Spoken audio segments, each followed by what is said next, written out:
Hi this is CNC Telugu tech. మనం ఏం చెప్పుకున్నామంటే ellipse ఎలా క్రియేట్ చేయాలి, అసలు ఎలిప్స్ అంటే ఏంటి, పెంటగాన్ అంటే ఏంటి, పెంటగానికి ఎన్ని సైడ్స్ ఉంటాయి, హెక్సాగాన్కి ఎన్ని సైడ్స్ ఉంటాయి, ఇదంతా మనం ఇంతకుముందు టాపిక్లో మనం డిస్కస్ చేసుకున్నాం.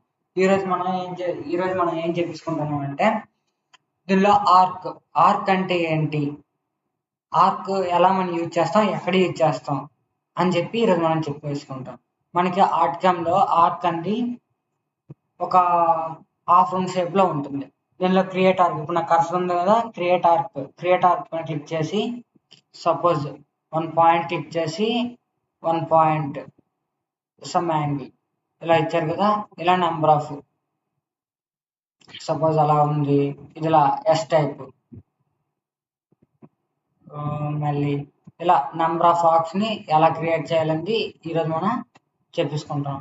ఇప్పుడు నేను దీన్ని ఇలా ఇంకో ఆర్క్ మళ్ళీ చేసి సేమ్ డిస్టెన్స్ లో ఇలా క్రియేట్ క్లోజ్, ఇలా నెంబర్ ఆఫ్ ఆర్క్స్ ని మనం ఇలా క్రియేట్ చేసుకున్నాం. మనం వర్క్ యూజ్ అయిన బట్టి మనం ఎక్కడ యూజ్ చేయాలో అన్ని తెలుసుకొని మనం ఆర్క్ అనేది క్రియేట్ చేస్తాం. Please do subscribe CNC Telugu tech.